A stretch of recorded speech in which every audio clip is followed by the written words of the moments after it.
Appreciate you joining us. Well, Finance Minister Nirmala Sitharaman is set to present the Union Budget for 2025-26 on the 1st of Feb at 11 a.m. in the Lok Sabha. This will be her 8th consecutive budget, making her the first Finance Minister to do so. Surpassing Morarji Desai's previous record of 6, the budget will cover the proposed government expenditures and revenues for the next fiscal year, running from the 1st April to March 31st.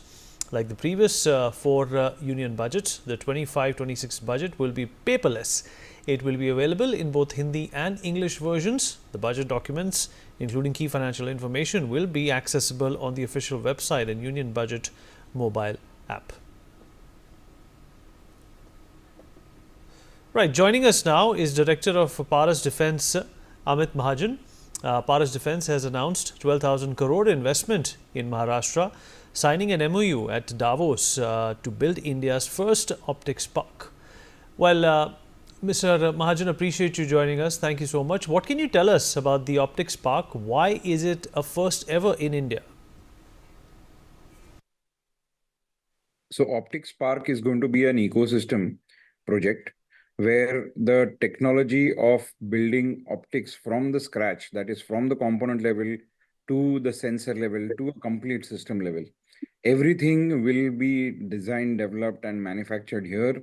All the technology related to optics is going to be built in the country, and this will make India completely self-sufficient when it comes to optics and optical systems, optronic systems. All of this today, why it is important and why it is the first in the country, I think it answers the question by itself, that it is the first in the country. If you see, optics today is required in almost every walk of life, even far more than your semiconductors. So optics today, from your automotive to your medical, to your commercial, to your industrial, to defense, to space, you need optics everywhere. You need eyes everywhere. And that is the reason why you will need optical systems more and more as the year progresses, as the technology advances. And hence, it is necessary, inevitable for India to be self-sufficient in this. Unfortunately, for us, we are 0% self-reliant when it comes to optics. We make optical systems maybe for certain strategic or space applications, but the core components, the core detectors, the core sensors, they are still done outside. Now, there is no technology in the country which caters to this. Today, even for a commercial camera, we are dependent on outside world. And this is something that Paras wants to change. And Mr. Mahajan, why is optical technology crucial in today's world of modern warfare? I am not just talking about modern warfare.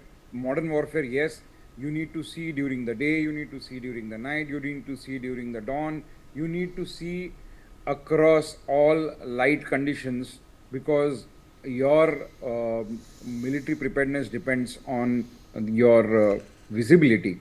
And visibility, when I say the visibility of a particular target or the enemy, can be brought in by two things. One is the radar, one is the optics. Now, no one system works completely and gives you 100% results that you want. So you need radars and you need optics. These two things are inevitable to work in tandem when it comes to strategic applications, military applications.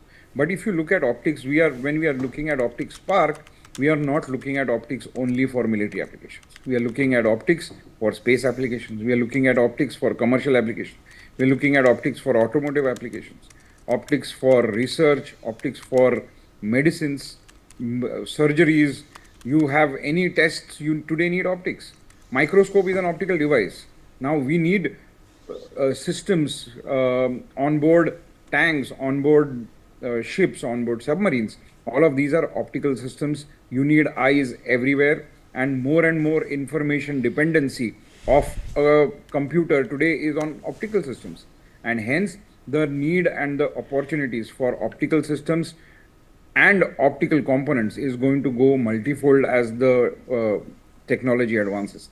Hence, it is inevitable that we look at optics as a technology to be brought in and be self-reliant in this particular technology.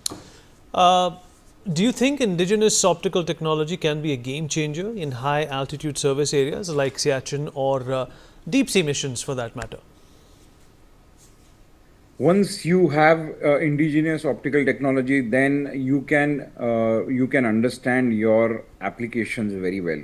Today, when we say buy an optical system from abroad and take it to certain challenging applications, those may work, may not work. As an Indian or as domestically grown, we can customize that technology to adapt to the various either deep sea or a high altitude requirements that the country has the requirement for.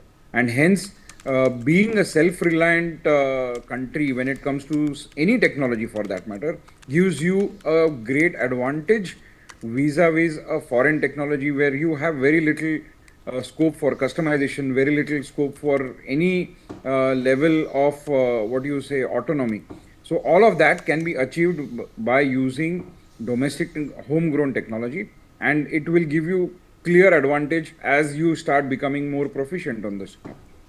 And what, according to you, is the timeline that Paras Defence has set for the optics parks to start delivering products for the Indian forces?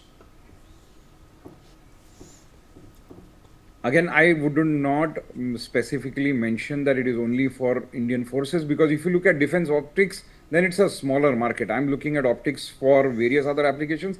We have said that we feel we can commence this optics park in the year 2028 onwards, and our investment will go on for 10 years. So this is going to be a long drawn process. This is going to be, we are trying to create something which has never been done earlier in the country, and hence it will take some time. We are going in a very planned fashion.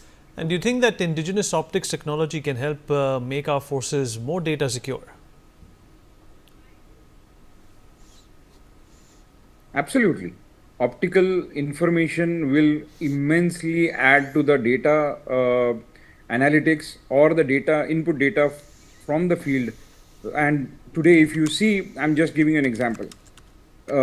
When a troop is marching towards the border, you don't know what is the war situation there. If you load a surveillance camera on a drone and you send the drone ahead of the troop, you at all given point are situationally aware as to what kind of threats we are looking at, and those threat mitigation actions can be planned much in advance.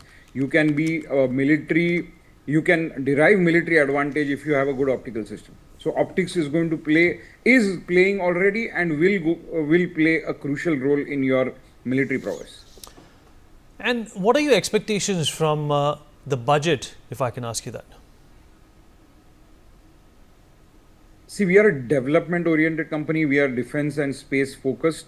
So we would want that the defense budget obviously should grow to boost Indian defense industry.